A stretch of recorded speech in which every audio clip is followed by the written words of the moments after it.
I'm Kelsey. This is my channel, The Fancy Hat Lady Reads. I'm wearing one of my fancy booktube hats, and this is my June wrap-up, much belated. I'm not going to be giving any excuses or explanations. It just is what it is.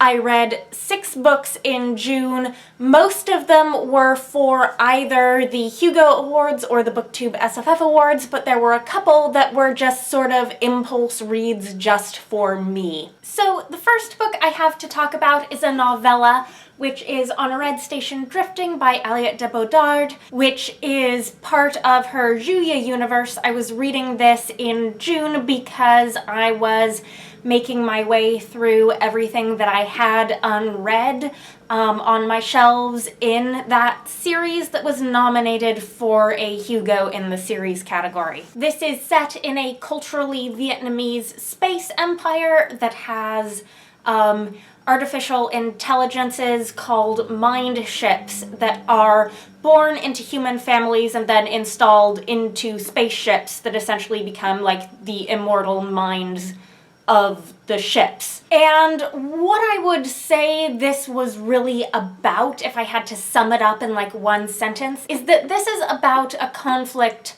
between 2 women with different approaches to leadership who in no way can possibly bring themselves to see eye to eye. The first of our 2 main characters is a woman named Lynn, who is a government official. She's a magistrate who's been posted for her first major posting on an outlying planet that has been caught up in a war. Prior to the start of this book, she publicly voiced her opposition to the Emperor's approach to this war, and because she did that, she has to go into hiding. She's left the planet where she was posted to be decimated by the war, and she's arrived at Prosper Station. And she's come to Prosper Station because she is distantly related to the family of the space station's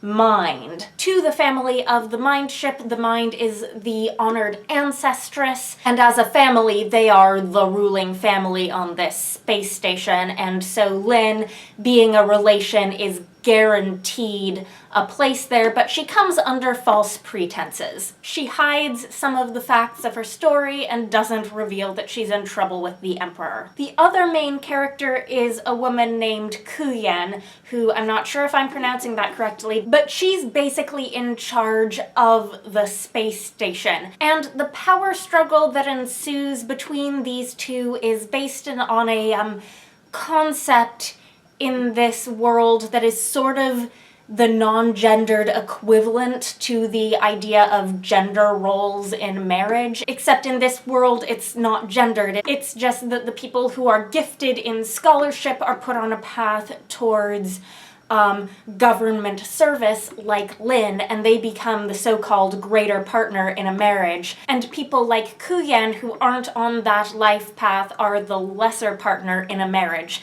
Now, everyone who is the greater partner in a marriage at Prosper Station is away at the war. And Kuyen is justifiably protective of her right to the position of authority that she holds in the absence of those who are away, and her right to exercise that power over Lynn, who is a total stranger who just showed up and expects things from them. Whereas Lynn feels like there are things that she can contribute with her professional experience and education that the people here could actually use, and they won't let her. And all of this is happening in the context of a crisis that is unfolding with the mind ship herself. It also deals with some decidedly non-Western concepts of family obligation and filial piety in really interesting ways. So I thought this was a really interesting, meaty story. It is super character-driven, it's super contained, it's very bittersweet. I liked it a lot and I gave it 4 stars. This next book that I want to talk about was a sort of impulsy library read for me, and that's Eliza and Her Monsters by Francesca Zappia, which you will understand why this was a sort of impulsy library read for me if you've watched my channel channel for any length of time, and you know that I don't really read contemporary. This is a YA contemporary novel, but it was one that interested me because a lot of people who do read a lot of SFF found that they really related to discussions about online fandom and content creation that this book centers on, because the main character, Eliza, is the anonymous online creator of a very popular webcomic. And part of the reason I also thought this might be a YA contemporary I would enjoy is that, honestly, on a fundamental, like, trope level, secret identities are a trope that sometimes really just scratch a certain itch for me. It's surprising given that I don't like superheroes more than I do.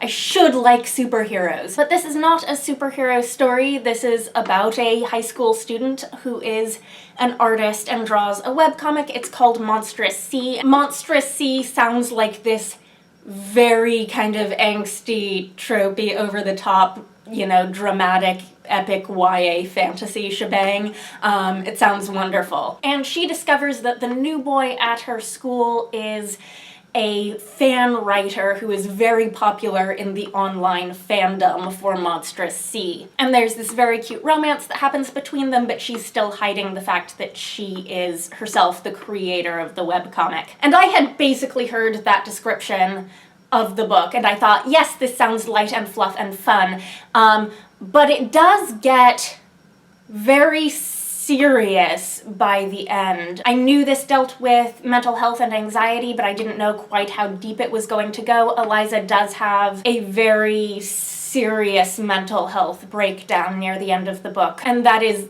given all of the gravitas it deserves. There are interesting themes about mental health and creativity as an artist, and what she needs to do for herself to be able to keep working on her art. There's also a really interesting sort of generational discussion about being online and how Eliza's parents really have absolutely no clue what that means for her. They don't know that her webcomic is popular, that it's gone viral. They don't even really understand what that means.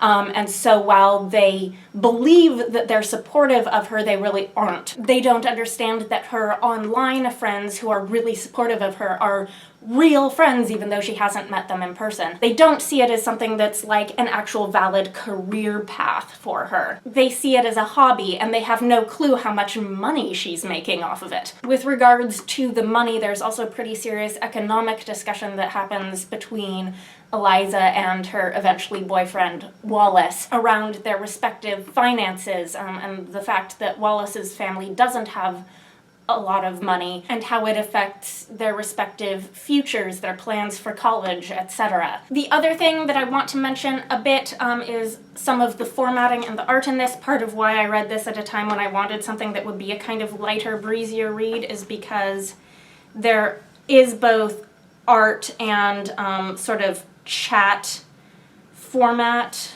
online chat format passages of the text in here. So like, in terms of what percentage of the text is this sort of chat, it's not a huge percentage of it, but it's enough to make the page count look a whole lot more intimidating than, you know, it actually is. It's a very quick read, and there is some art, and I think the author does her own art, but it's not super developed, the art in this. It's all very sketchy. So like, the stuff that I enjoyed the most, I think, were the things that looked like they were sketches from Eliza's notebook, so something like that. You also get like individual images like this with like bits from the story of Monstrous Sea. But when you get something like this that's kind of meant to be a full page of the webcomic, it was underwhelming for me because, first of all, in the story, the webcomic is described as being in color, and this book is printed in black and white, and like, I wanted to see the full color webcomic. And also because I don't think that Francesca Zappia is as good an artist as she describes Eliza as being. So there's so much about Eliza's art in this book. And then showing the actual art without, you know, having an artist who was really, really excellent doing it, and I hate to say this, it didn't work for me. Like, there's at least one drawing that we see in the book that is described as being like this such amazing drawing, and her style is so unique and so distinct, and then you see the actual drawing and it's kind of like meh. So I think I would have preferred if the publishers had like hired a second illustrator to do the illustrations in this book. And it would have been really cool to see some of those in color. But while I'm very, very picky about which YA contemporaries I very occasionally pick up to read, I was not disappointed in this one. I was glad that I read it. I don't think I will ever want to like purchase YA contemporary books. They'll always be library reads for me because they don't stick with me in ways that make me want to reread them. But I enjoyed this while I was reading it. I was very emotionally invested in it, and if it sounds like your sort of thing, I do recommend it. I gave it 4 stars. The next book I have to talk about is Infomocracy by Malka, which is the first book in the Sentinel cycle, which is a sci-fi trilogy that was also nominated for the Best Series Hugo Award. All 3 books were in the Hugo voter packet, although I actually already had an ebook copy of this first one. And I had thought that maybe I was going to read all 3 books in the series, but I didn't like this one quite enough to continue on and binge the series right away. I do think I will eventually pick up book 2 though. This is a very prescient book about electoral politics and the administration of elections that was published, I think, in 2016, not long before the American 2016 election. And it's pretty clear, especially in hindsight, that Malka really does know her stuff enough to have known before I think a lot of us did some of the things that were going on in that election cycle that ended up being really important. And you see some of those things at play in this book. I remember when I started this, I got the very strong sense in the early chapters that it was not my type of sci-fi for a variety of reasons,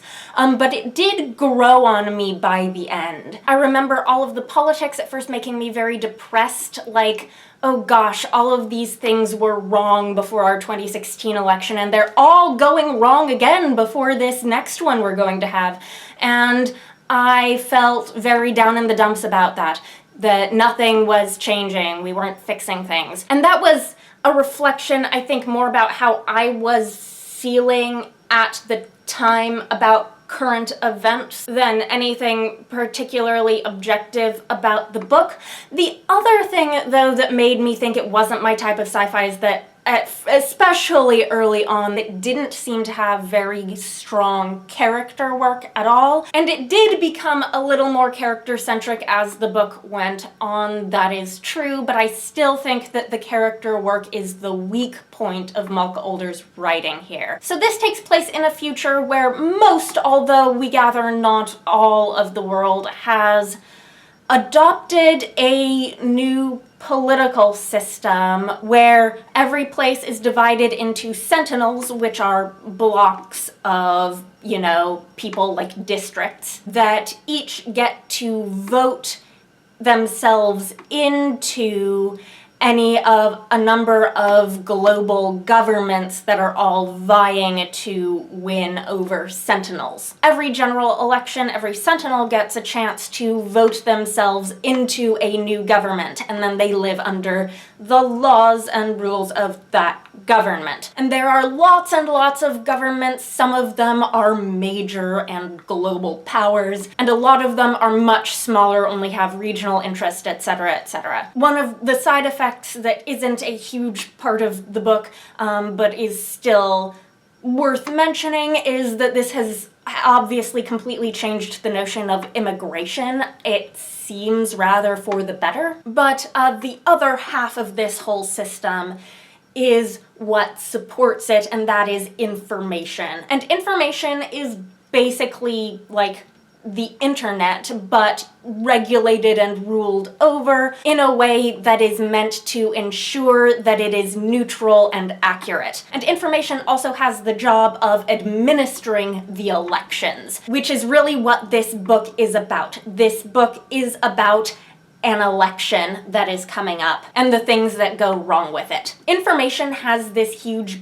bureaucracy which leads people to be skeptical and dubious of it. And I myself started out the book a little dubious of big monolithic global information. But once you see more and more of how it works and the people who actually work in information in the book, the more it becomes clear that yes, information is flawed because it's impossible to be perfect and the world is really frustrating that way.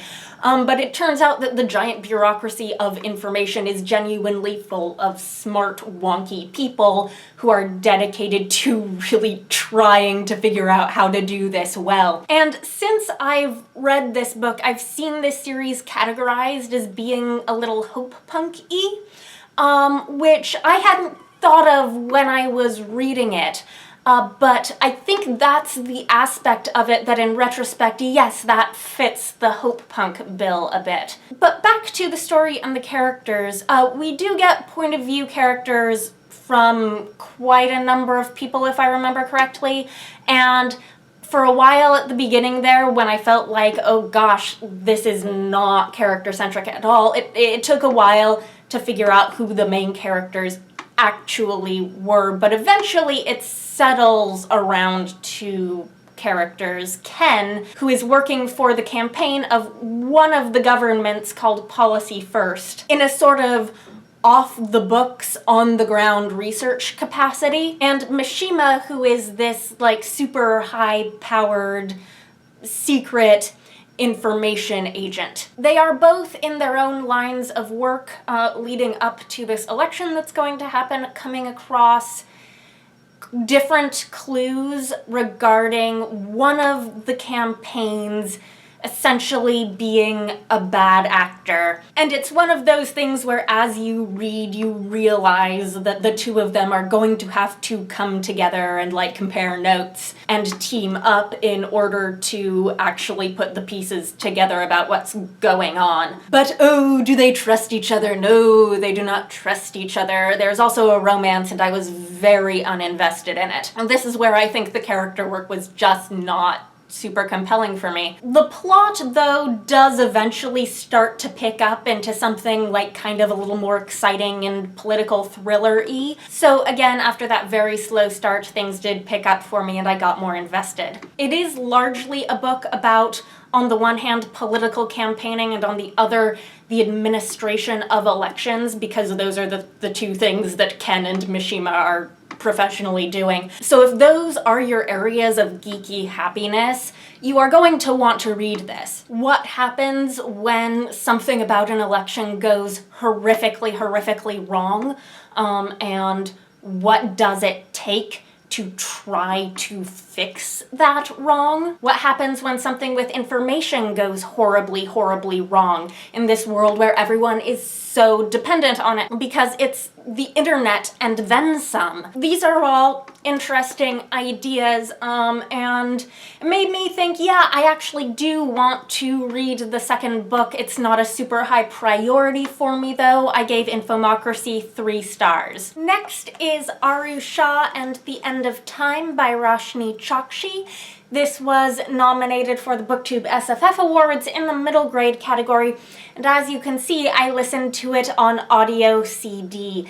Now, I was warned going into this that the audiobook narration was not great. I have to agree, it was not.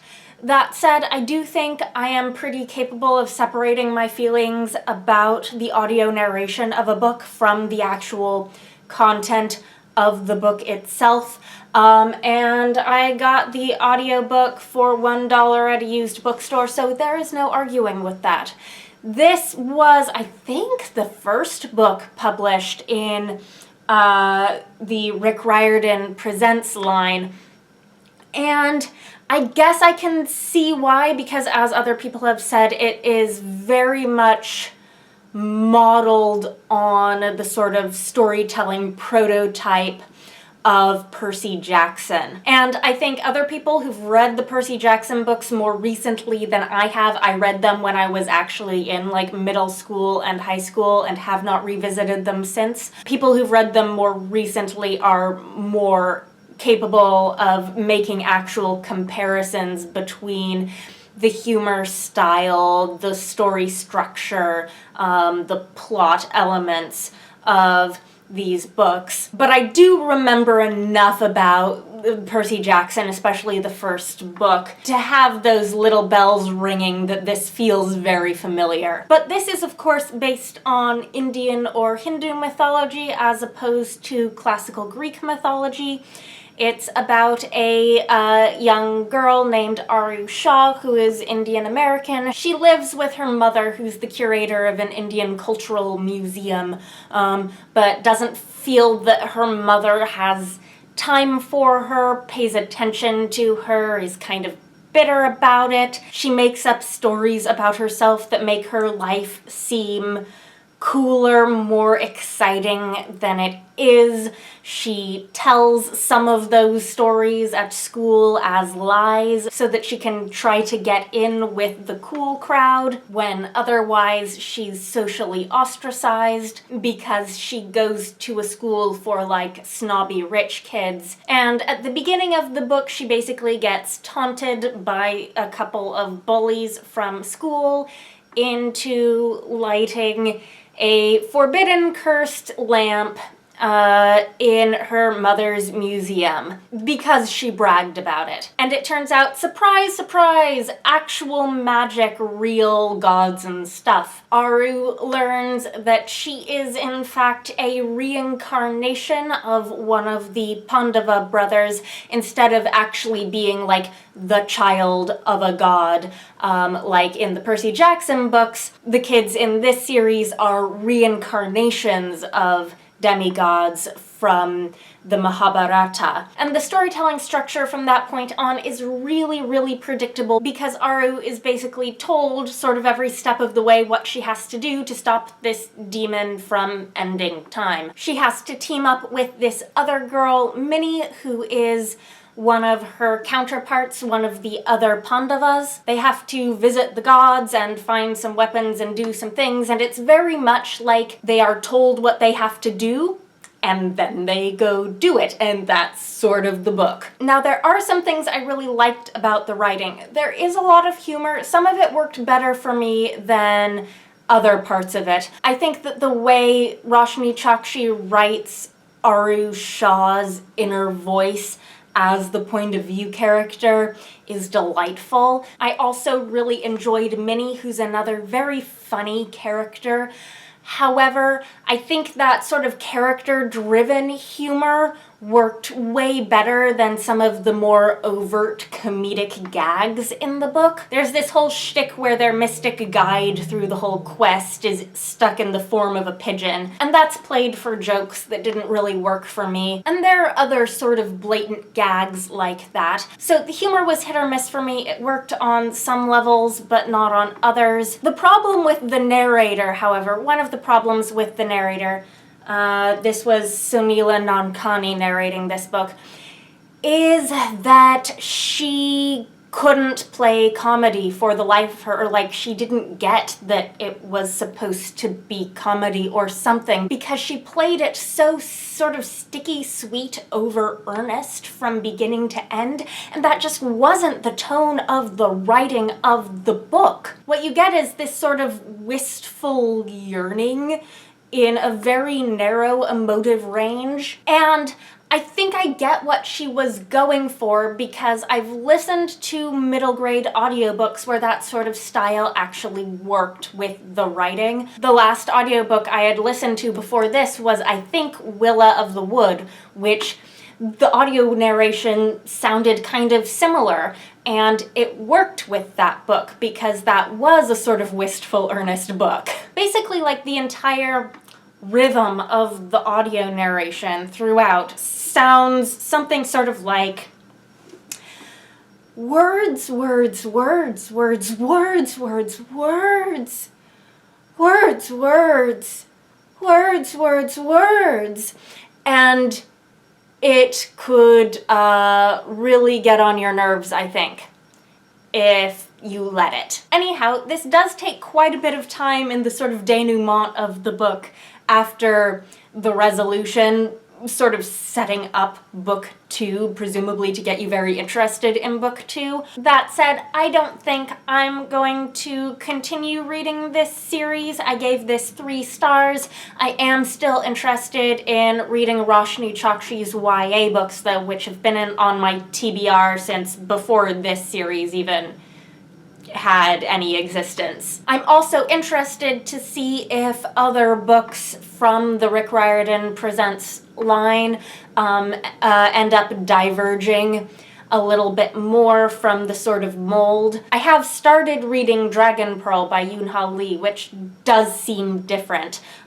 So I'm also interested to keep reading the books in this publishing imprint. Next, I have a very small novella. This is Every River Runs to Salt by Rachael K. Jones. I read a short story of Jones's that was weird and beautiful, and I loved it, and so I wanted to read more of her fiction. This was apparently published in 2018, so I was sad that I didn't know it existed in time to, like, get around to reading it before awards nominations and stuff, because it is nice to do some novella reading outside of the Tor.com publishing releases. This is a very weird and surreal quest story about a young woman named Quietly and her roommate Imani. It takes place in Athens, Georgia, where Quietly is a university student who has managed to stay enrolled in school long past the time when she would have been expected to graduate by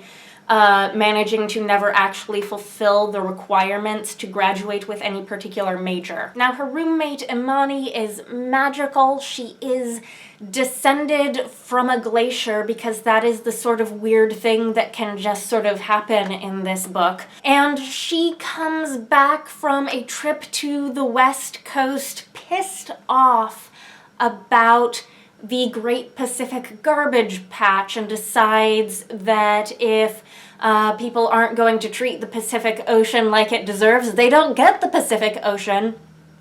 And so she does a spell and traps the entire Pacific Ocean in a jar. She becomes obsessed with her stolen ocean and drinks it and dies, or does she? The personifications of the states of California, Oregon, and Washington show up to get their ocean back, and Quietly has to go on this really surreal quest to this bizarre, garbage-filled underworld under Athens, Georgia. Like, both literal and ideological garbage, but mostly literal garbage, to find Imani, who has become one with the Pacific in the Underath, and bring her back with the help of the Oconee River and a tenuous alliance with the 3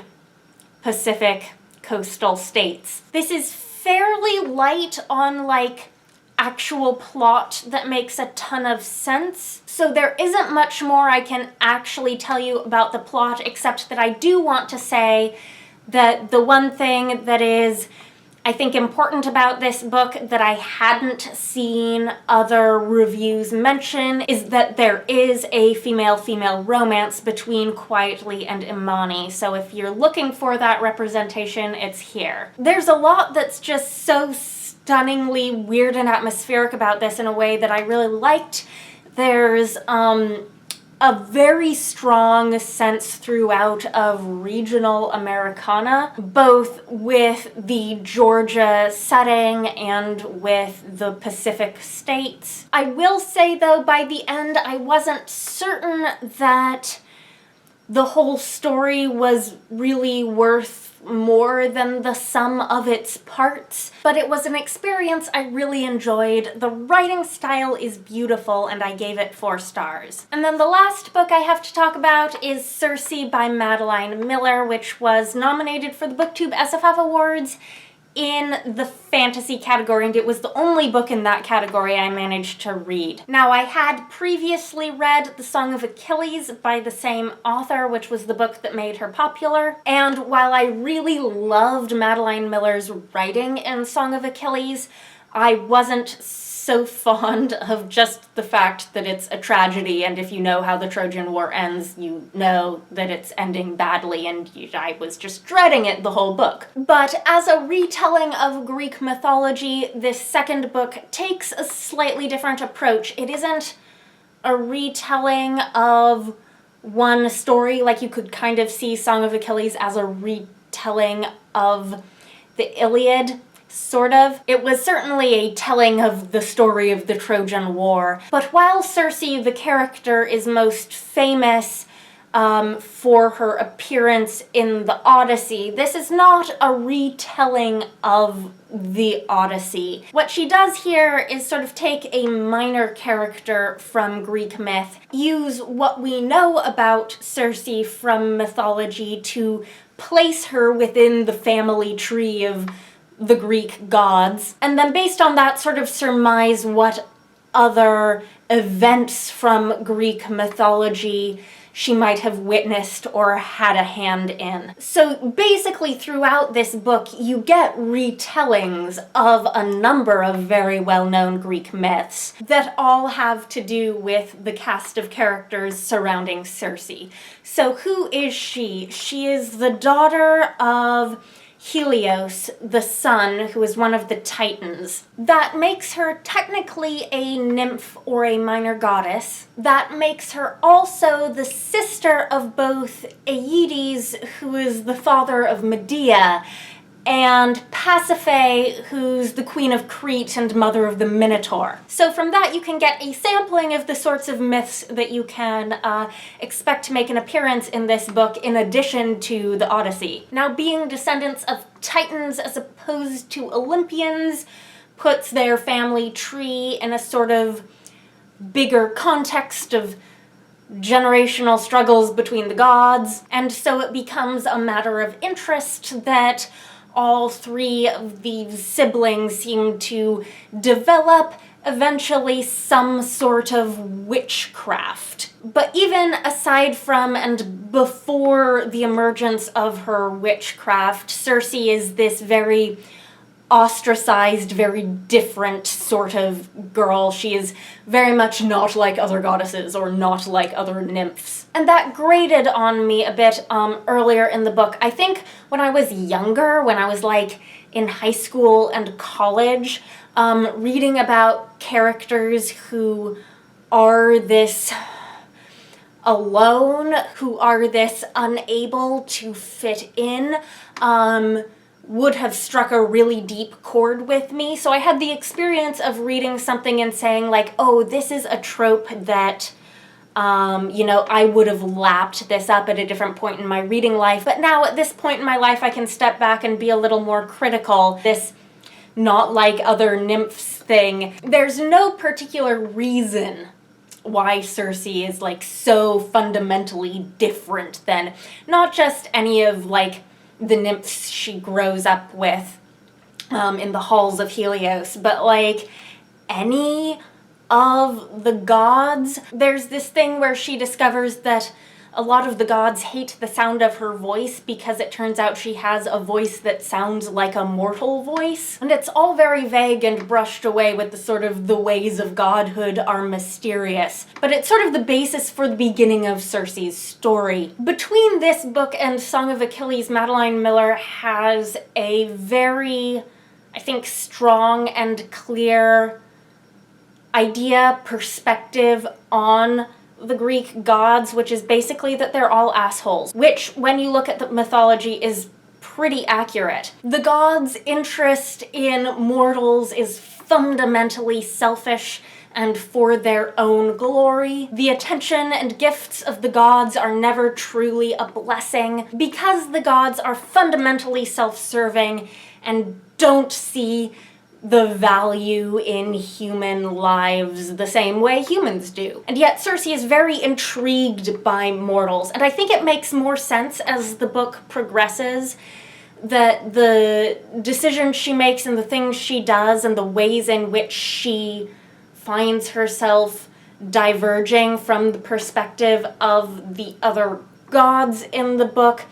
Later on, it feels like that is earned because of the experiences that she has with other mortal characters, but that seed of it early in the book when she's just a young little godling is very unexplained, and I don't think it was necessary. I really think Miller could have made this book work with that perspective that Cersei gains being based entirely upon experiences. The sense of time passing is a little weird in this book because Cersei, being a goddess, experiences time very differently than a mortal would. Decades, centuries go by without the sort of life experience and change that we would expect from a character in that amount of time. Generations and generations pass, characters come and go throughout this story, but I do think it ultimately builds to something very satisfying. There's obviously this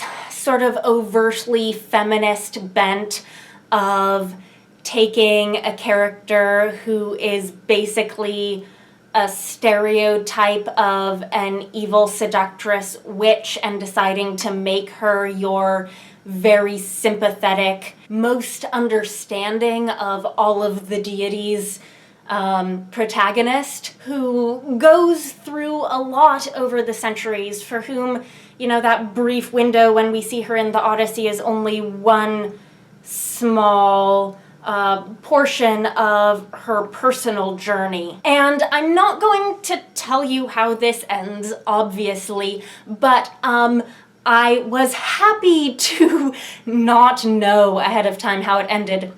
Like you kind of had to know how Song of Achilles was going to end. I found the ending bittersweet, and I liked it a lot. It felt right, and it wasn't the sort of like rip your heart out, make you cry ending that Song of Achilles had. I understand the appeal of that, but I don't personally love all-out tragedy, so I did like Cersei better in the end. I gave it 4 stars. And woohoo! This is going to end up being a long video. I had to film this in 3 sittings, so I have no idea how much footage this actually is. But those were the books I read in June, which was a while ago now. Let me know if you've read any of these books, or if you're planning to. Let me know what you think. Anyhow, I hope you're having a nice day. That is all. Bye for now.